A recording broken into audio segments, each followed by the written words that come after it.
우리가 몇 개월 동안을 걸쳐서 성삼위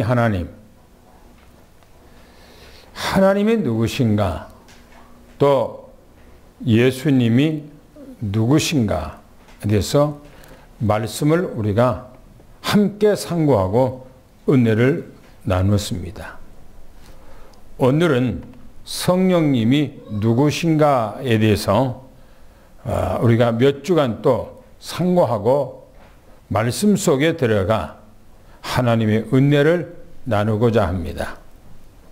오늘 주님께서 온건각처에 하나님의 귀한 자녀들을 부르시고 오늘 우리의 마음을 열어서 이 말씀이 언약으로 생명으로 받아져서 주님과 일평생 동안 말씀으로 함께하는 그런 축복된 삶이 되도록 하나님께서 역사해 주시옵소서.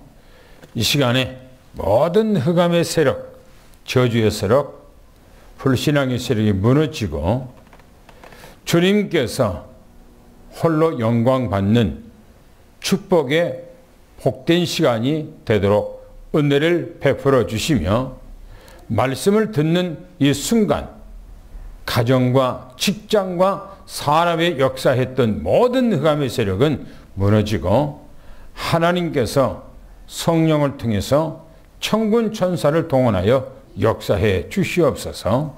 예수 그리스도 이름으로 간절히 기도하옵나이다. 아멘.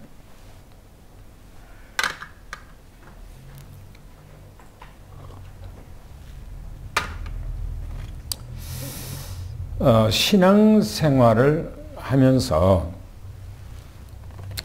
가장 중요하게 또 가장 먼저 알아야 해요.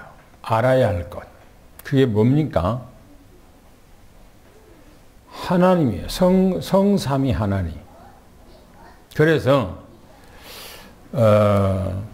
조직신학, 웨스트민스터 신앙 고백 제일 앞에가 삼일체 하나님에 대해서 얘기를 해요.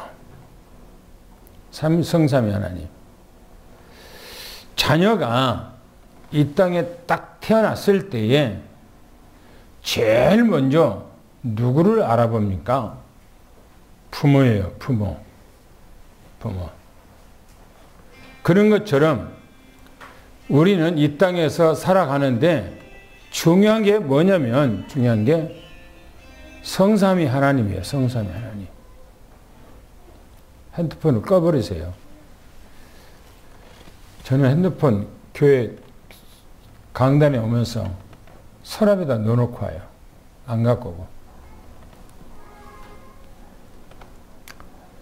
중요한 게 뭐냐면 성삼위 하나님을 바르게 알아야 돼요. 그게 신앙생활의 기본이고 근본입니다. 그래서 우리는 지난 처음에 제가 말씀을 드렸을 때에 하나님은 누구신가에 대해서 말씀을 제가 몇 주간 동안을 드렸고요. 또 두 번째는 예수 그리스도는 누구신가에 대해서 말씀을 제가 드렸어요. 예수 그리스도는 누구신가에 대해서요. 오늘은 성령님은 누구신가 에서 말씀을 드릴 겁니다.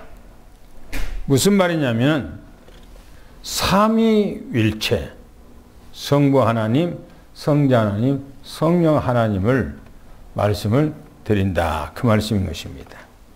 그래서 오늘 첫 번째는 성령님은 누구신가 해서 삼일체 하나님에 대해서 말씀을 첫 번째 하는데 성부에서 성자, 성령, 구약에는 성부 하나님, 또 신약에는 성자 예수님 아들 예수님이시죠.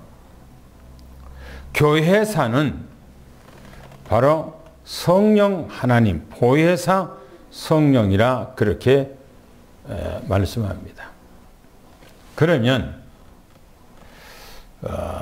성부 하나님이 따로 존재하시고, 그러면 성자 예수님이 따로 인격체로 존재하시고, 성령 하나님께서 그러면 따로 인격체로 존재하시는가? 그게 절대 아닙니다. 하나님은 한 분이에요. 한 분. 그런데 왜 하나님 아버지를 얘기하고 있고, 또 아들 예수님을 얘기하고 있고, 보혜사 성령을 얘기하고 있는가? 어떻게 세상 사람들이 말하면 하나님이 계시고 아들이 계시고 손자가 계신 것처럼 그렇게 삼위를 얘기를 한단 말이에요. 그러면 세 분이 계신가? 절대 그럴 리가 없습니다. 하나님은 단 한 분입니다. 그러면 하나님은, 구약의 하나님은 영으로 계셔요. 그런데 신약에는, 복음서에는 아들 예수님이 육체로 이 땅에 오셨어요. 육체. 우리와 똑같은 그런 육체를 가지고. 교회사에는 보혜사 성령으로 오셨지요. 왜? 구약에는 하나님 아버지, 또 신약에는 아들 예수님, 또 교회사는 보혜사 성령님, 이 세 분을 얘기하냐는 말입니다. 이거는 한 분 하나님께서 우리 인간을 구원하기 위해서 구속사적인 계획을 가지고 그 삼위일체에 대해서 말씀하신 거예요. 세 분이 따로 인격체로, 하나님 아버지가 인격체로 따로 계시고, 아들 예수님께서 또 다른 인격체로 계시고, 보혜사 성령이 따로 인격체로 계신 것이 아니고 한 분이 우리를 구원하고자 그렇게 하나님이 계획하시고 그렇게 말씀하신 거예요. 그래서 구약에는 영이신 하나님께서 우리 인간을 구원하기 위해서 인간의 속죄를 위해서 사람의 모습으로 하나님께서 불가피하게 필연적으로 당연하게 또 절대적으로 이 땅에 오셔야 했던 것입니다. 그래야 인간을 구속할 수가 있기 때문에 다 구원을 이루어 놓으시고 하늘로 승천하셨어요. 그 하늘로 승천하신 그분이 다시 영으로, 이제는 육체가 아닌 영으로 이 땅에 오셨어요. 그분이 보혜사 성령님, 그렇게 얘기를 하고 있습니다. 이 세 분은 지정의라고 하는 인격을 가지고 계세요. 활동한 모습은 달리 있지만 그 인격은 하나의 인격이에요. 그래서 하나님은 임재를 영으로 나타냈는데, 하나님의 영을 임재에 나타났는데, 고린도전서 2장 11절에 성령은 바로 지성을 가지고 있다. 그렇게 말해요. 지성. 지적인 거예요. 지적인 거. 그래서 한번 읽어보시기 바랍니다. 함께 읽습니다. 시작.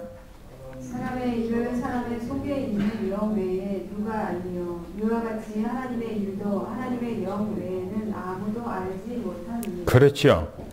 사람의 일, 내가 무슨 일을 하는 데 있어서 내 속에 있는 내 영 외에는 누구도 나의 마음을 알 수가 없어요. 누가 알겠습니까? 내 마음을. 아무도 몰라요. 내 속에서 나왔던 내 자식도 내 마음을 모르는 거예요. 그런 것처럼 보세요. 이와 같이 그랬어요. 그런 것처럼 하나님의 일도 하나님의 영 외에는 아무도 알지 못한다. 알지 못한다라고 하는 것은 지적인 것을 얘기하고 있어요. 또한 같은 말입니다. 성령은 의지예요. 의지를 가지고 계시는데 똑같은 말씀입니다. 사람의 일을 사람 속에 있는 영 외에 누가 알리요? 누가 알겠는가? 알 수 없다는 거죠. 이와 같이 하나님의 일도 하나님의 영 외에는 알지 못한다. 이건 의지에 속한 거예요. 의지. 하나님께서 뭔가를 나타내고자 하는 의지가 이 안에 뭔가 들었다는 거예요. 그러니까. 또한 성령님은 감정을 가지고 계세요. 감정.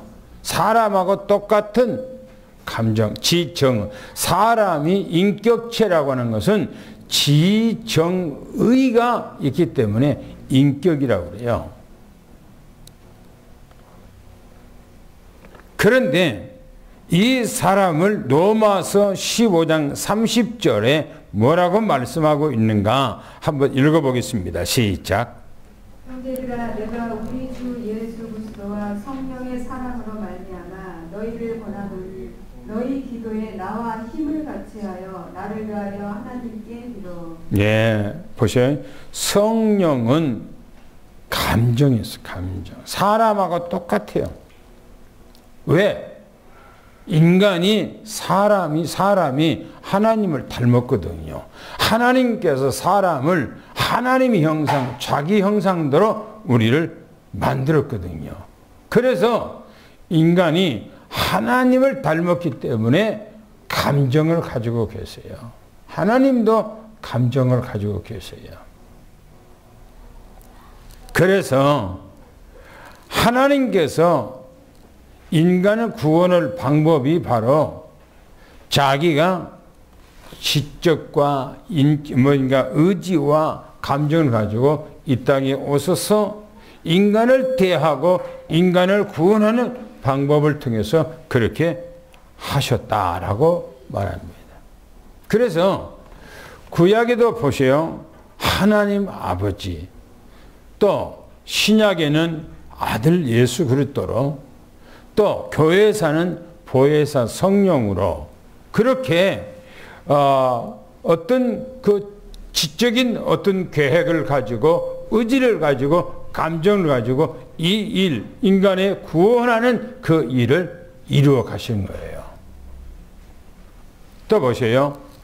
두 번째 보니까 그 이름이 보혜사다. 그래서 보혜사.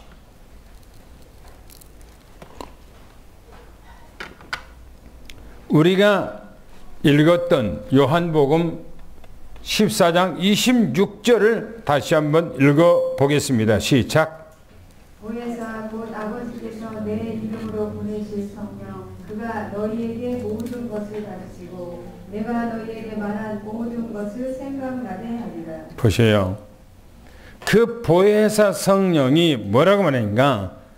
곧 아버지께서 내 이름으로 보내실 성령 그랬어요. 예수님의 이름으로 보내실 성령. 그 성령은 누군가? 뭐 어떤 일을 하시는가? 모든 것을 너희에게 모든 것을 가르친대요. 가르치신대 그분이. 다시 말하면 교사로서 선생으로서 우리를 가르치신다는 거예요. 그리고 너희에게 내가 이제까지 일러줬던 모든 말을 다 생각나고 기억나게 하실 것이다 라고 말하고 있어요. 그래서 우리가 예수를 믿는다, 내가 예수님이 누군가를 안다, 그거는요 내가 뭔가가 알아서 아는 것이 아니에요.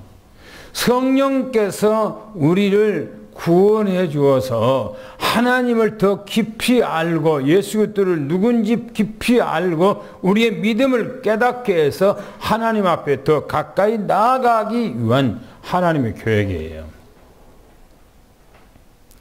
또 보세요. 15장 26절에 똑같은 비슷한 말을 하고 있어요. 한번 읽어보겠습니다. 시작. 내가 아버지께로부터 너희에게 보낼 보혜사 곧 아버지께로부터 나오시는 진리의 성령이 오실 때에 그가 나를 증언하실 것이요. 예. 내가 아버지께로부터 너희에게 보낼 보혜사 그랬어요. 누가 여기서 보낸단 말입니까? 위에서는 아버지가 보낸다고 그랬는데 내가 아버지께로부터 너희에게 보낸다 이렇게 예수님께서 보낸다라고 그렇게 말씀하고 있어요. 그러면서 곧 아버지께로부터 나오는 진리의 성령, 진리의 성령이래요. 오실 때 그가 나를 증거할 것이요 그랬어요. 예수님을 증거한다. 성령은 우리가 성령 충만 받았다, 성령이 내 안에 임하면 뭔 말입니까? 예수님을 증거하기 위한 거예요. 그래서 내가 예수를 믿는다, 정말 내가 예수 믿는다면 전도는 하게 돼 있어요. 자동으로 하게 돼 있어요. 제가 몇 번 얘기했잖아요. 서울 봉천동에서 신앙생활 청년 시절에 하면서 어떻게 하면 전도할까? 어떻게 하면 전도할까? 주일날 주보를 찍어서 성도들한테 나눠서 예배 드리고 남은 주보 가지고 사람들 앞에 나가서 예배가 끝난 후에는 전도를 하는 거예요. 사람들이 오고 간 사람한테.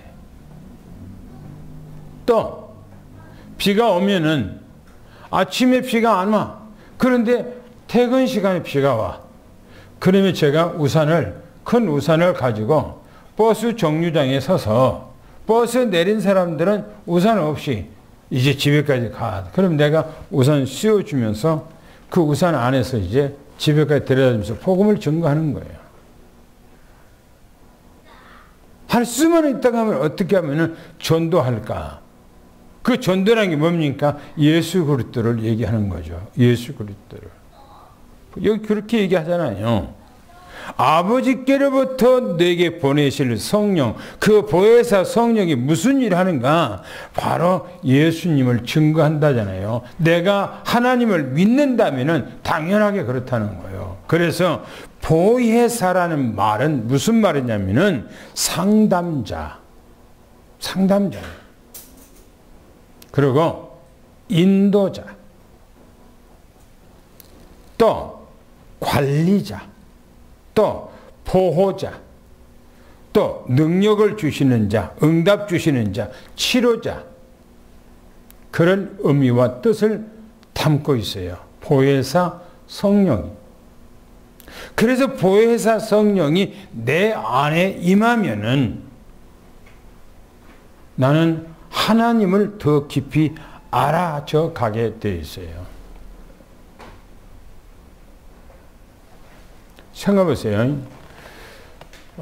저는 성경에 많은 구절들이 있습니다만은 딱 4구절만 5구절만 얘기한다면 요한복음 좀 이따 나올 겁니다만은 14장 16절 또 다른 보혜사 주신다.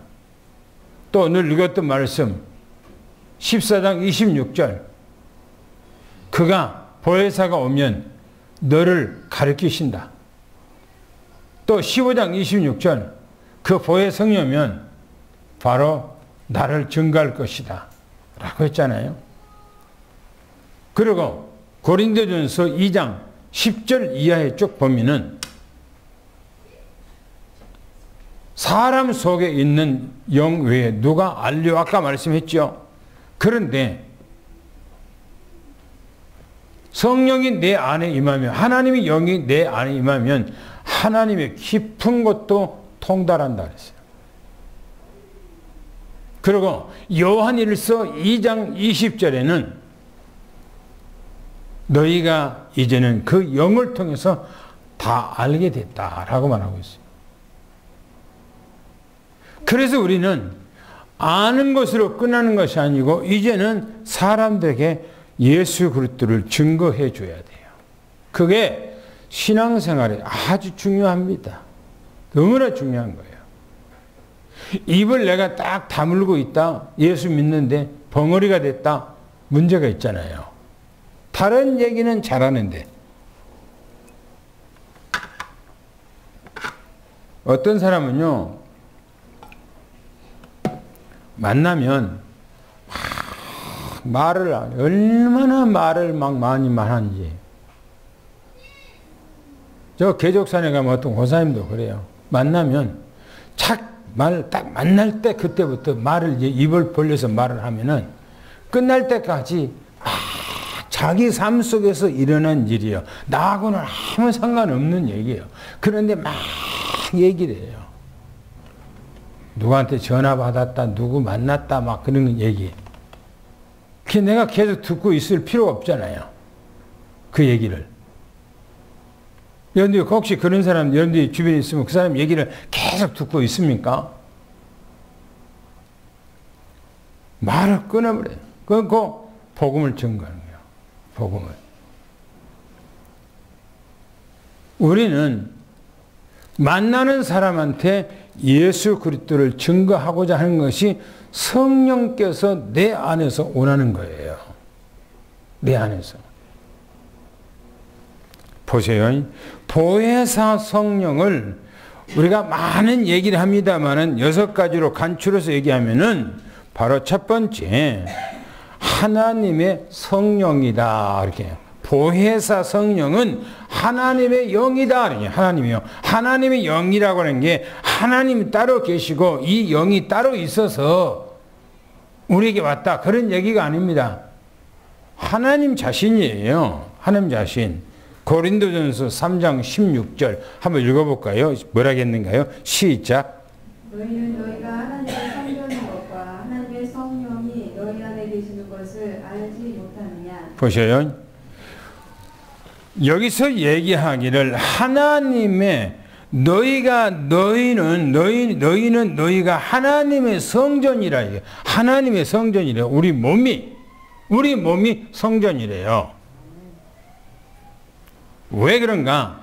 하나님의 성령이 계시다는 거예요.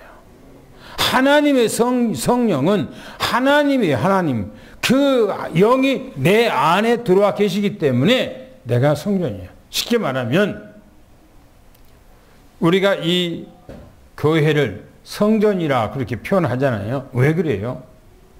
하나님의 영이 계시기 때문에 성전이라 그렇게 하잖아요.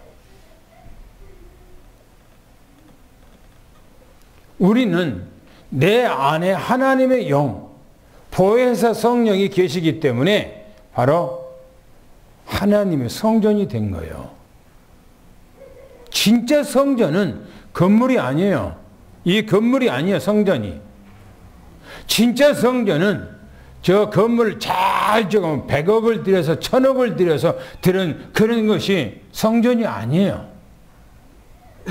성경에서 얘기하기를 스데반이 순교하기 전에 그 얘기를 합니다. 하나님은 사람이 벽돌로 만들어서 건물로 지었던 그곳이 하나님이 계신 것이 아니라고 그렇게 말하고 있어요. 어디요? 우리 마음에. 우리 마음에.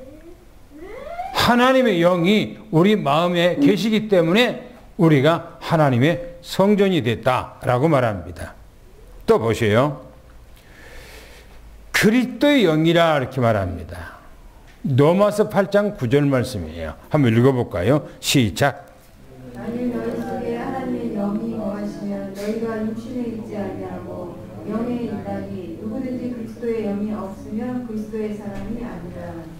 지금요, 여기서 영에 대해서 딱 두 가지를 얘기했어요. 하나님의 영, 그리스도의 영. 그런데 같은 영이라고 지금 표현하고 있어요. 한 영이라고 표현하고 있어요. 만일 너희 속에 하나님의 영이 거하면, 그랬어요. 하나님의 영, 보혜사 성령이죠. 거하면 네가 육신에 거하지 아니하고 영에 있나니, 그 말은 영의 사람이 됐다, 그 말이에요. 영적 사람이 됐다는 겁니다.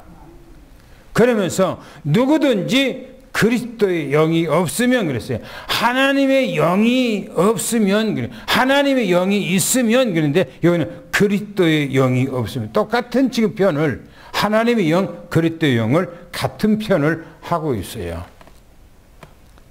무슨 말입니까? 예수 그리스도가 누구라고요? 하나님이시에요. 예수 그리스도가 하나님이시에요. 전지전능하신 창조주 하나님이시에요. 그분이 이 땅에 오실 때는 우리를 구원하고자 육신을 가지고 오신 아들의 모습으로 오신 거예요. 하나님이. 그러나 그 영은 바로 하나님이십니다. 할렐루야.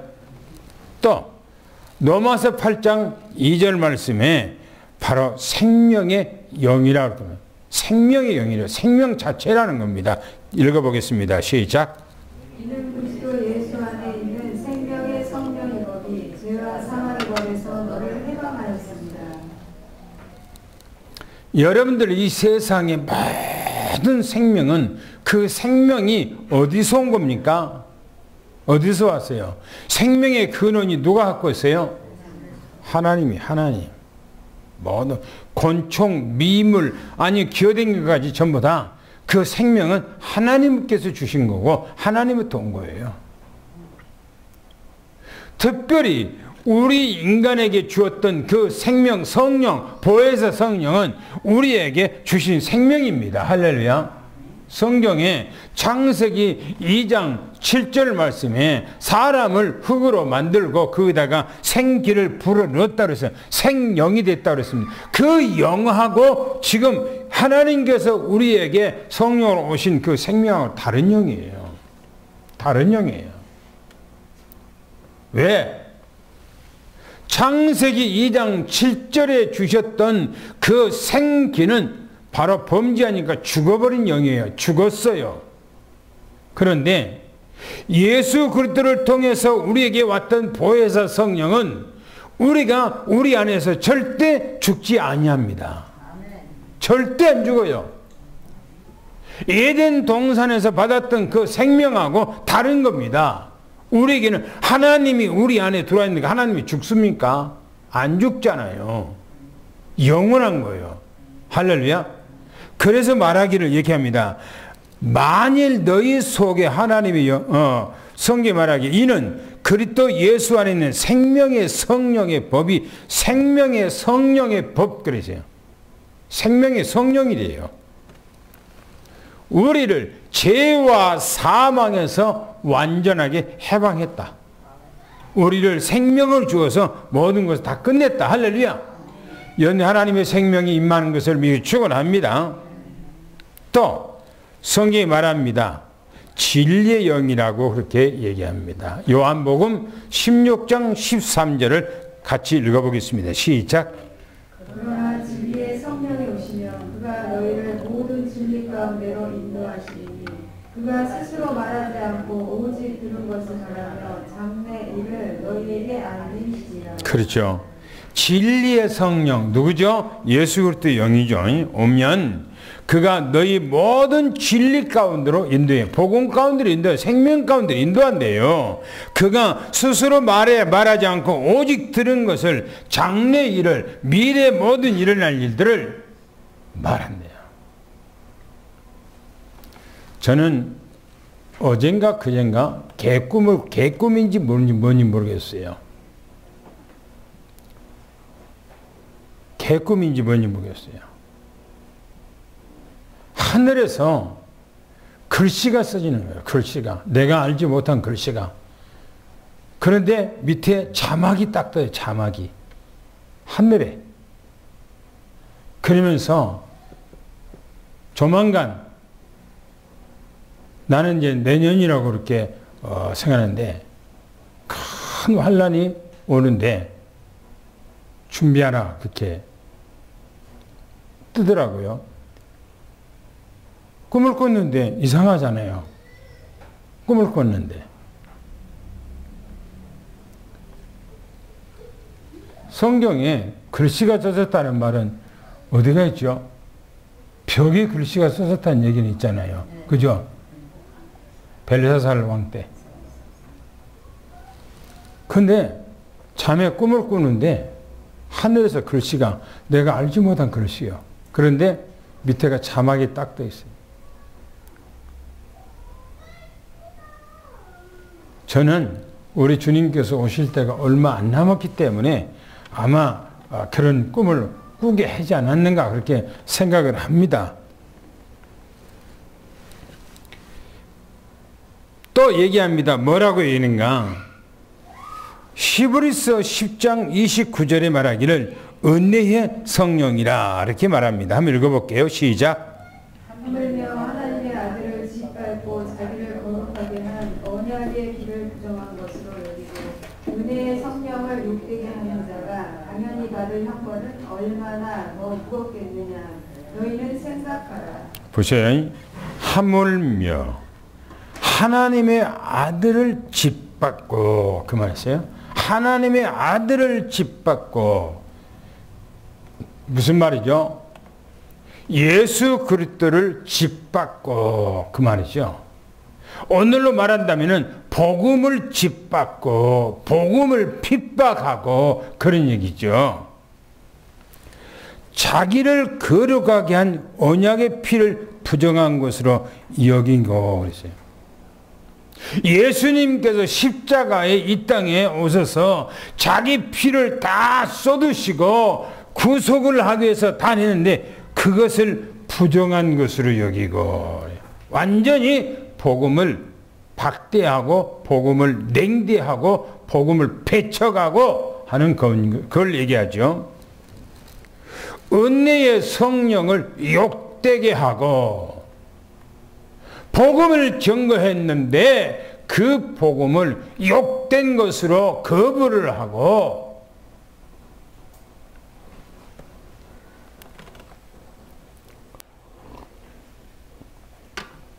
제가 산에 올라가면 매일처럼 저 뒤에 파란동에서 넘어오는 절고기가 있는데 거기서 일찍 사람들 와갖고 이쪽에 그 화장실, 우회 화장실에서 그 사람들은 자기들끼리 모여서 이제 뭘 음식을 먹어요. 뭐 막걸리 한 잔도 먹고, 뭐 과자도 먹고, 떡도 먹고 막 그래요. 막 그리고 먹고 이제 또 그쪽으로 가요. 그 사람들이.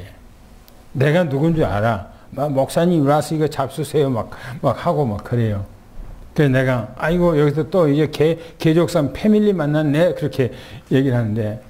옆에서 이제 어떤 아주머니가 아이 목사님 뭐라고 하니까 옆에서 아주머니가 나무아미 답을 뭐예요 그 사람은? 자기는 거부한다는 거예요. 그죠? 그 말이야. 그 나무아미 탑을 그 말은 거부한다. 지금 그런 얘기죠. 그러든 말든 무슨 상관이 있어요. 그 마음이지. 보세요. 하나님의 아들을 짓밟았어요. 자기를 거룩하게 하려고 언약의 피를 흘렸는데 그것을 부정한 것으로 여기고 복음을 증거해 줬는데 성령을 욕되게 하고 그 말이에요. 욕되게 하고 뭐요? 당연히 받을 형벌이 얼마나 무겁겠느냐. 여러분들 이 형벌이 얼마나 무서운 줄 압니까? 지금은 이 땅에서 빨빨거리고 할만하고 먹고 살고 하니까 뭐 무서운 거 모르죠? 노아 시대 때에 방주를 거부하는 사람들이 당한 그 혹독한 그 고통, 소돔과 고모라에 아브라함이 증거했던 복음을 거부한 소돔과 고모라 사람들의 그 그 불지옥 같은 그 고통, 앞으로 당할 그 고통은 얼마나 무섭고 무서운지 성경에서 얘기하기를 전무후무한 환난과 고통이 그들에게 있을 것을 얘기를 하고 있어요. 어마무시한 겁니다. 이 복음을 믿는 것이 얼마나 하나님의 큰 은혜인지 몰라요. 또 얘기합니다. 약속의 성령, 에베소서 1장 13절에 얘기합니다. 시작. 그 안에서 너희도 진리의 말씀 곧 너희의 구원의 복음을 듣고 그 안에서 또한 믿어 약속의 성령으로 인치심을 받았으니. 할렐루야. 보세요. 그 안에서 그랬어요. 그 안에서 예수 그리스도 안에서 성령 안에서 너희도 진리의 말씀 그랬어요. 복음이죠. 생명이죠. 이 말씀 듣고 그러죠. 너희 구원의 복음을 듣고 그 안에 또한 믿어 약속의 성령으로 인쳤다 그랬어요. 이 말은 여러분들에게 예수 그리스도를 믿고 고백하는 여러분들의 마음에 성령으로 도장 찍어놨어요. 너는 내 거다. 너는 내 거야. 내가 이 세상에서 너를 구별해놨어. 도장을 딱 찍어놓은 거예요. 사단 마귀가 건들지 못해요. 예수 안에서 이미 사단 마귀는 깨졌어요. 오늘 우리는 하나님의 자녀입니다. 할렐루야. 그래서 여기서 얘기하기를 보혜사 성령은 뭐냐? 바로 하나님의 영, 또 그리스도의 영, 또 생명의 영, 진리의 영, 은혜의 영, 약속의 영, 그렇게 얘기를 하고 있어요. 또 얘기합니다. 하나님의 속성을 가지고 하나님의 백성을 구원하기 위해서 임마누엘 하시는 거야. 임마누엘. 고린도전서 3장 16절 또 6장 19절 두 군데서 정확하게 사도 바울이 얘기합니다. 읽어볼까요? 시작. 너희는 너희가 하나님의 성전인 것과 하나님의 성령이 너희 안에 계시는 것을 알지 못하느냐. 또 한번 읽어보세요. 너희 몸은 너희가 하나님께로부터 받은 바 너희 가운데 계신 성령의 전인 줄을 알지 못하느냐. 너희는 너희 자신의 것이 아니라. 그렇죠. 네가 아니래요. 구별해놨대요. 정확히 얘기합니다. 너희는 그랬어요. 우리죠. 너희가 하나님의 성전이 됐다. 구별해놨다. 그 말이죠. 왜? 성령이 너희 안에 거하기 때문에 그렇게 말하고 있어요. 그러면서 6장 19절에 말하기를 너희 몸은 그랬어요. 우리 몸이에요. 너희가 하나님께로부터 받은 바 너희 가운데 계신 성령의 전이래요. 내 몸이. 그래서 여러분들이 에덴 동산에서 하나님께서 아담을 만들어 놨을 때 왜 만들었어요? 관리자로 만드는 거예요. 관리자. 뭐라고요? 관리자. 그러면 여러분들은 뭐냐? 가정에서 뭐냐? 내가 관리자예요. 관리자. 우리 가정을 관리할 관리자. 신앙으로 관리할 관리자. 내 몸도 내가 내 주인이 아니고 내가 관리자예요. 내 몸을. 어떻게 해요? 믿음으로, 신앙으로 나를 관리해야 돼. 할렐루야. 관리자라니까요. 그래서 너희 몸은 너희가 하나님께로부터 받았대요. 그러면서 하나님의 성전인 것을 이제 되었기 때문에 너희 자신 것이 아니라 그렇게 말합니다. 하나님의 소유물이 된 거예요. 그래서 우리는 관리자로서의 우리 몸을 거룩하게 사용하기를 예수는 축원합니다. 할렐루야. 다 끝났다고요. 이제 아무거나 해도 된다고요. 네? 이제 마시고 빨고 이제 뭐 별짓을 다 된다고요. 성경에 어디가 그런 말이 있습니까? 성경에. 두 번째, 크게 두 번째 보면 성령은 왜 오셨는가 하는 거예요. 성령이 이 땅에 왜 오셨는가? 첫 번째입니다. 죄와 사망의 법에서 해방해서 나를 살리기 위해서 오신 거예요. 읽었던 말씀인데 다시 한번 읽어보겠습니다. 시작. 이는 그리스도 예수 안에는 생명의 성령이로니 죄와 사망의 법에서 너를 해방하였습니다. 그렇죠. 어떻게요? 성령께서 내 안에 들어와서 예수 그리스도가 너를 위해서 이 땅에 와서 십자가에 못 박아 죽으심으로 너를 구속했어. 이제는 너의 모든 문제가 끝났어.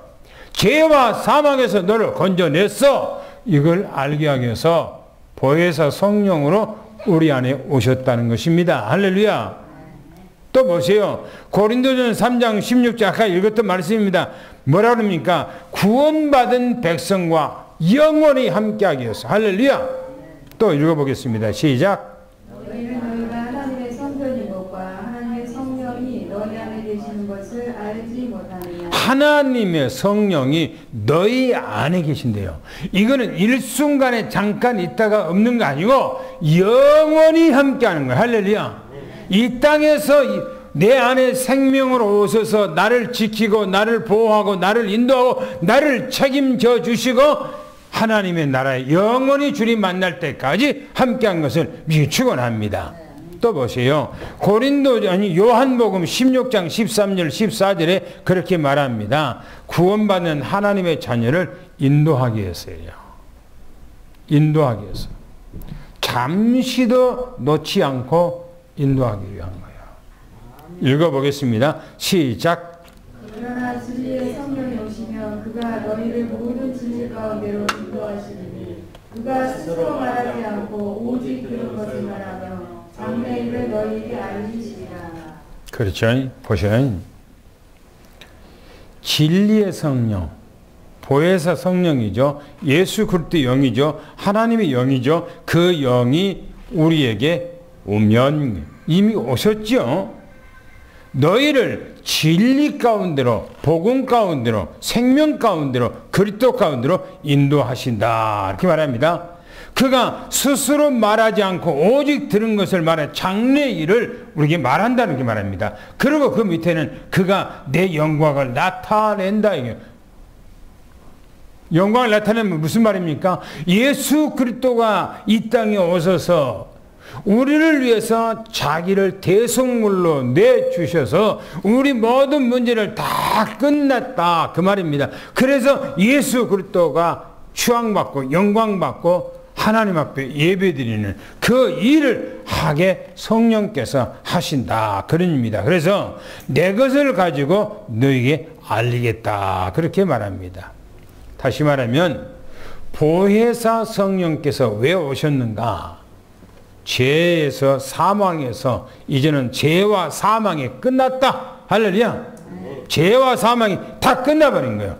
그리고 영원히 우리와 함께 하셔서 우리를 인도하기 위해서 이 땅에 책임지고 오셨다는 사실을 미리 축원합니다.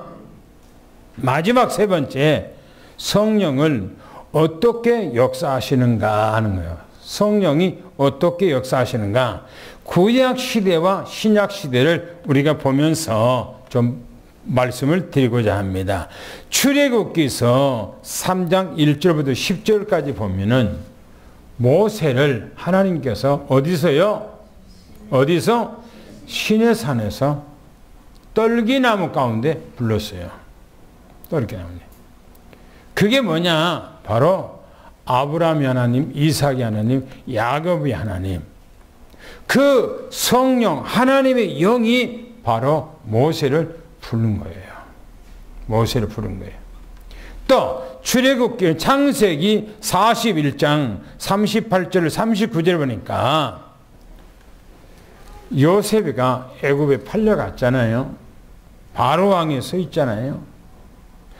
바로 왕이 요셉을 보고 깜짝 놀란 거예요.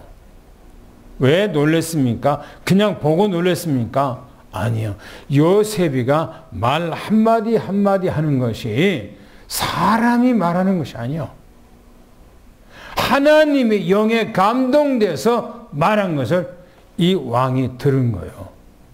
그러면서 하는 얘기가 뭐냐면은 하나님의 영에 감동된 사람을 우리가 어찌 찾을 수가 있는가? 이런 사람을 어디서 우리가 찾을 수가 있겠는가? 라고 말합니다. 바로 성령의 역사예요. 할렐루야.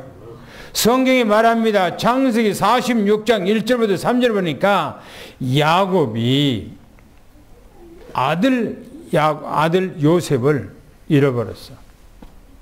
그냥 잃었습니까?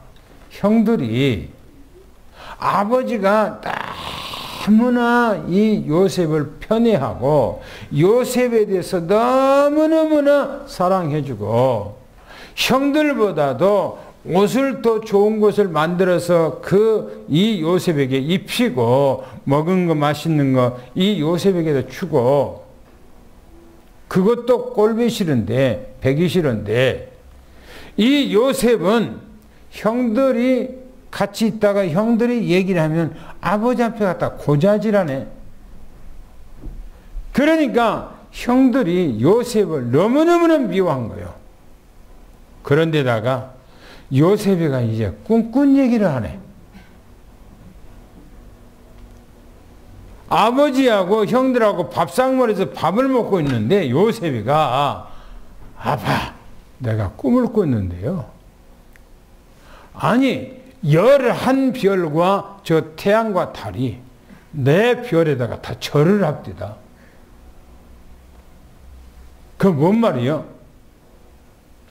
자기 어머니 아버지 또 11별 자기 형제들이 자기한테 이제 절을 하는 게 자기가 이제 그 집안에서 우두머리가 된다는 얘기 아닙니까? 그러니까 형들이 더 미워한 거예요.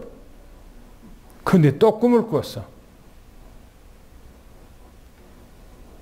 또 밥상머리에서 요셉이가 아버지 앞에 형들이 있는 데서 얘기해요.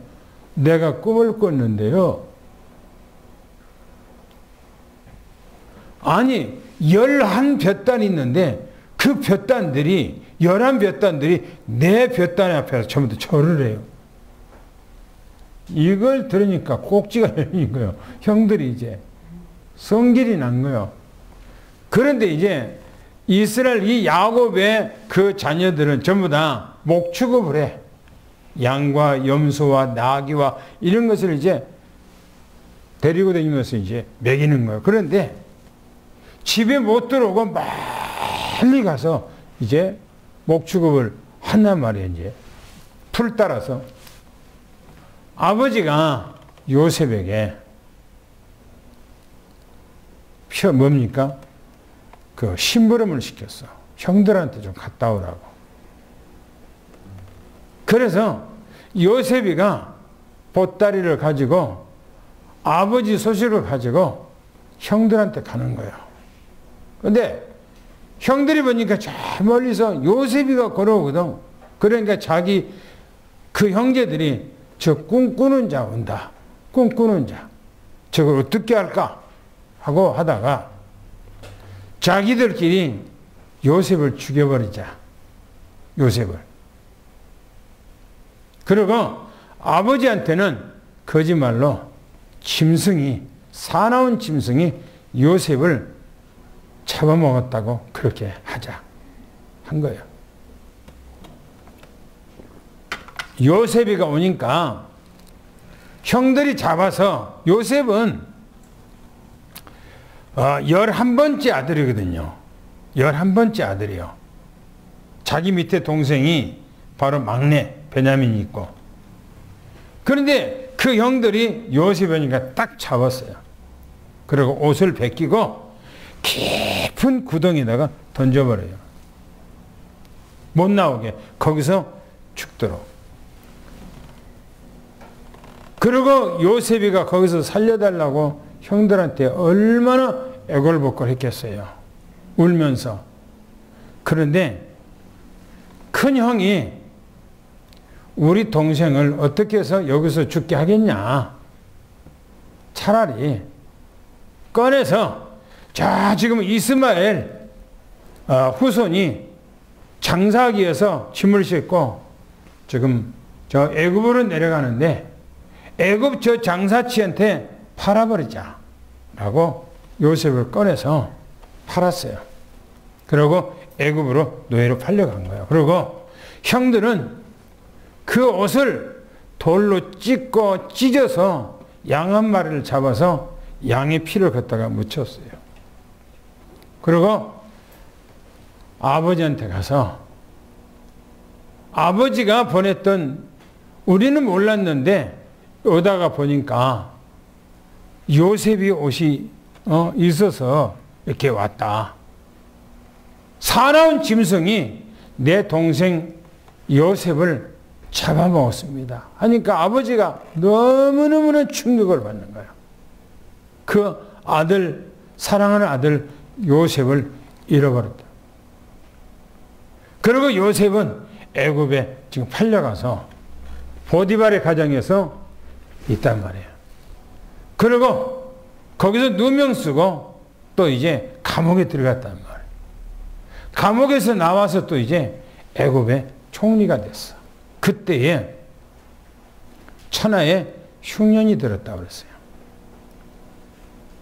먹을 것이 없기 때문에 야곱이 자기 자녀들에게 저 애굽에 가면 풍년이 들어서 먹을 것이 풍성하다고 그런다. 거기 가서 먹을 것을 사와라 라고 자기 자녀들을 몇 사람을 추려서 보낸 거예요. 거기다가. 근데 요셉이 보니까 자기 형들이, 자기를 팔아먹었던 형들이 쌀 사러 온 거예요. 곡식 사러 온 거예요. 이걸 보고 요셉이가 이미 자기 신분이 총리가 됐기 때문에 머리에는 이제, 몸에는 이제 이렇게 금관을 딱 쓰고 있고 다르단 말이에요. 폼이. 그리고 형들한테 이제 첩자라고 그래요. 첩자. 당신들은 첩자라고. 그렇게 해서 요셉이 형들을 이제 첩자라고 한 사람 한 사람 불러들여요. 그래서 요셉이 12명, 자기 밑에 동생까지 12명을 애굽으로 다 불러들여요. 이때에 아버지 그 마음이 녹아내리는 거예요. 내 아들 저놈들이 무슨 공짝을 써서 내 자녀들을 전부 다 애굽으로 끌고 들어가서 이 힘들 고생을 하게 하는가. 근데 12명을 불러놓고 요셉은 자기가 형들이 팔아먹었던 그 요셉이라는 것을 신분을 밝혀요. 거기서.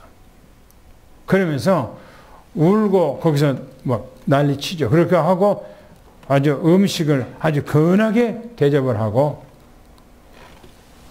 총리가 탔던 금마차 같은 그런 것들을 이제 저 이스라엘로 보내서 아버지 모시고 이쪽으로 오라고 그래요. 이 야곱은 애굽에서 마차들이, 어마어마한 마차들이 와서 이제 데리러 이렇게 모시러 왔다 그러니까 이 야곱은 안 믿는 거예요. 왜? 내 아들 저놈들이 무슨 짓을 해갖고 내게 이 고생을 하게 하는가 하고.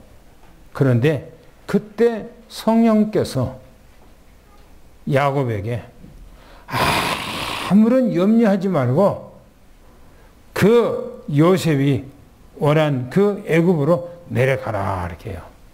그래서 이미 내려갔던 그 12명의 형제들과 요셉의 두 아들 므낫셋과 에브라임, 그것 재놓고 나머지 모든 야곱의 그 자부들과 손자 손녀들을 전부 다 데리고, 나귀까지 전부 다 데리고 이제 끌고 애굽으로 내려갑니다. 70명이 내려가요. 70명이. 뭡니까? 성령께서 역사한 거예요. 또 성경에 보면 창세기 39장 요셉이 이제 애굽으로 팔려간 내용이죠. 그것까지도 성령의 역사였던 것입니다. 구약 성경의 모든 사건들이 하나님의 역사, 성령의 역사였어요. 신약 성경에도 보면 육신을 입고 이 땅에 오신 예수님께서 우리 문제를 해결하고 함께하기 위해서라는 거 성경이 말하고 있습니다. 요한복음 1장 11절 12절 보니까 자기 땅에 오며 자기 백성들이 영접지 아니했다고 말합니다.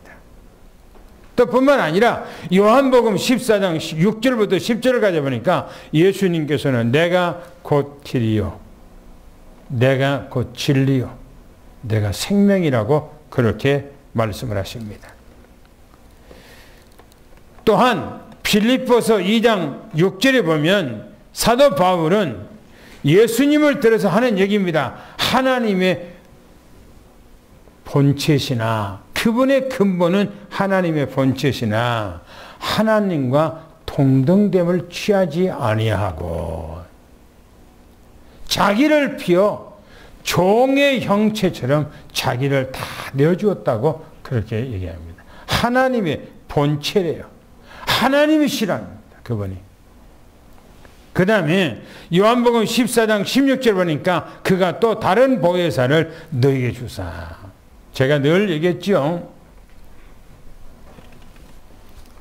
마태복음 1장 18절에 예수님이 이 땅에 오셨을 때 성령으로 잉태됐다 그랬어요. 육체로는 사람인데 그 속에는 하나님의 영 보혜사 성령이 임재해서 이 땅에 오신 거예요. 그분이 누구라고요? 하나님이시라고요. 그래서 성경이 말합니다. 사도행전 1장 4절부터 8절에 보니까 예수님께서 제자들에게 마지막으로 얘기합니다. 예루살렘을 떠나지 말고 아버지가 약속한 것을 기다리라. 8절에 말합니다. 오직 성령이 너희에게 임하시면 너희가 권능을 받고 예루살렘과 유다와 사마리아와 땅끝까지 이르러 내 증인이 되리라. 뭐요? 성령이 임하면은 예루살렘, 온 유다, 사마리아와 땅끝까지. 이 말을 나에게 한다면은 내가 예수 믿고 내가 성령이 내게 임하면 내가 예수 믿으면 우리 가정 또 내 이웃, 내 알고 있는 사람들 또 멀리 있는 사람들을 복음을 증거하게 된다. 그 말인 것입니다.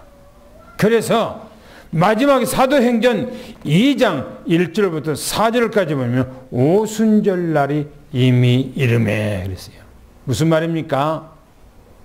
일심전심지속으로 마가다락방에서 열흘 동안을 기도를 했어요. 그랬더니 어마무시한 성령의 역사가 일어났는데 바람 같은 성령, 불 같은 성령이 그들에게 임하여서 그들을 통해서 예루살렘뿐만 아니라 유다뿐만 아니라 사마리아만 아니라 전 세계 복음을 증가하는 사도행전 1장 8절 말씀이 그대로 이루어져 버린 거예요. 할렐루야. 오늘 우리는 성령이 누구신가? 바로 하나님이십니다. 그분이 바로 우리를 구원하고자 이 땅에 오신 예수 그리스도예요. 그분이 바로 보혜사 성령으로 우리와 함께하기 위해서 오셨습니다. 여러분들 안에 영원토록 함께하고 여러분들을 책임지고 인도하고 여러분들을 보호하고자 보혜사 성령이 오신 거예요. 할렐루야. 그러므로 이제는 여러분들은 혼자가 아닙니다. 여러분들이 하나님이 함께하고 하나님이 함께하기 때문에 하나님께서 많은 천사들을 여러분들을 통해서 지키고 있다는 사실을 미리 축원합니다. 할렐루야. 그래서 승리의 축복과 응답의 역사가 여러분들에게 임하기를 예수님으로 축원합니다. 하나님 감사합니다. 우리에게 어마무시한 축복과 응답을 주시니 너무나 감사합니다. 우리가 무엇이간데 영세전에 예정하셨던 그 모든 그 계획들을 이루시고자 구약에는 하나님 아버지로 또 우리를 구원하고자, 직접 구원하고자 아들이라고 하는 명분을 가지고 예수 그리스도 이 땅에 오셨고, 이젠 다 완성하시고 이제는 하늘로 승천하셔서 보혜사 성령으로 우리 안에 임재하사 우리를 돕고 인도하고 보호하고 책임지고 영원토록 함께하기 위해서 보혜사 성령으로 임재해 주신 것 너무나 감사합니다. 하나님께서 우리 삼성교회, 우리 장로님들, 우리 권사님들, 우리 집사님들, 우리 후대 모든 렘넌트들 그 현장 삶 속에 영원토록 함께하는 축복의 역사가 임하게 도와주시옵소서. 우리 주 예수 이름으로 간절히 기도하며 축복하옵나이다. 아멘.